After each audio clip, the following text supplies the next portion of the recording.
Hello, this is Jordan at Manly Tubs, and I wanted to take a few moments today and talk about how to start up your hot tub for the first time.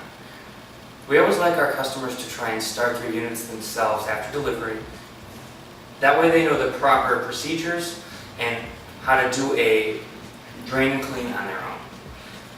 Our first step that we're going to want to do is to be sure that all the debris has been removed from the unit. So that would include any pine needles, any dirt. It'll be easier to remove these at this time versus trying to do it once it's been filled.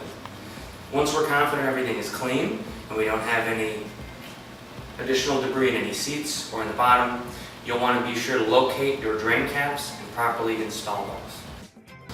Your hot tub drain caps are typically located on the front side of your unit where the controller is. They're along the bottom. Some models will have a single, some will have two. We simply want to make sure that we have the drain cap. Now inside the drain cap is a little rubber seal. It should be very easy to see. It's very similar to a garden hose cap. We'll simply want to ensure both are snug and we're ready to fill. If you cannot locate your drain caps, inside the equipment door is typically a bag that the manufacturer provides. You'll simply remove the screws or the clips, and that will allow you to take the equipment door off. If you have any questions, please refer to either your manual or you can go directly to the manufacturer's website, and manuals are available for download there if needed. Now, a couple things to remember for those of you who might have hard water. All dependent if your well produces small amounts of sediment or if you know that you have a high concentration of iron or calcium. They do make additional pre-fill filters that you can screw on the end of the hose, and that'll help to alleviate some of these concerns.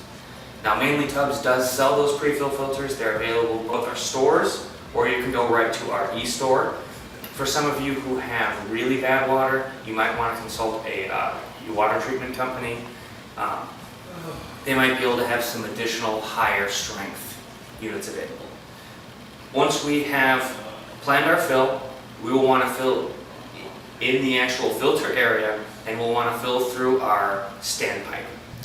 Now that we're ready to fill, we'll simply want to locate which is the proper standpipe to begin filling through. Now in this model, it has 3 filters, and our correct standpipe is signified by having a gray top. Now this standpipe is important because that is what is tied in with our circulation system or our circulator pump. So I'll simply remove the cap, I'll insert the hose, and begin filling down through that hole. As I fill, I want to make sure that I've got all the air purged out of the lines, and again that I fill right below the pillows, typically a ½ inch to an inch. Once I'm full, I'll simply remove my hose, I'll install my filters, and I'll replace the filter cap. Now I'm ready to start the unit. Now the goal of filling the unit for the first time is to be sure that we remove any trapped air in the plumbing lines. That is why we fill in through the standpipe. Now some models have 1 filter, some have 3, some have 5, some have 2. So it's going to be all dependent on what model you got. It's very easy to differentiate which is going to be the proper standpipe to fill through by the gray cap on top. Now we're ready to start our unit up. Now all depending on what type of system you have is going to determine how we're going to engage the circuits. If we have a plug-in, it's going to be as simple as just plug the unit in, make sure that we've got power and we're ready to go. If we have a breaker system, we'll either have a single breaker or we'll have 2. On our single breaker, we simply engage our 50. If we have 2 breakers, we'll want to begin by turning the breakers on and then allow the system to go through its initial startup phase. Now is the time that we can begin adding our chemicals. First, we're going to want to make sure that we've addressed any calcium issues by using the Vanishing Act if needed. Now there are instructions on the box that we ask you to refer to, and then any additional questions as far as water quality or water care, you'll refer to the water care sheet in which Manly Tubs has provided. Once we're confident that our hardness levels have been taken care of, we'll test our pH and our alkalinity levels. Now that's going to be as simple as using the test strips provided to you and making any necessary modifications or adjustments based on what your readings fall.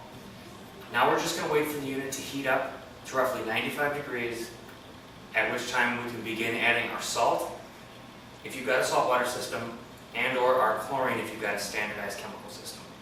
Now always add your chemicals directly into the filter housing and have the jets running. Now you can have one pump running, 2 pumps, doesn't really matter as long as we have some sort of circulation which allows us to disperse the chemicals. Once we've added our salt, we'll test it, see where we fall in our salt levels and make any additional modifications if needed.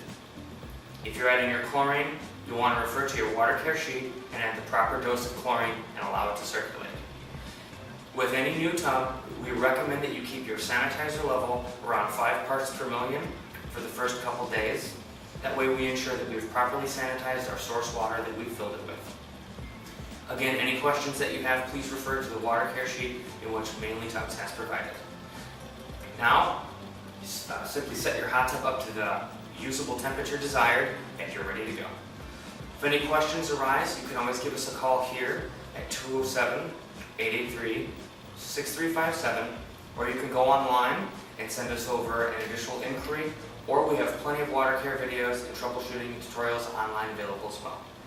We appreciate your business, and we look forward to hearing from you soon.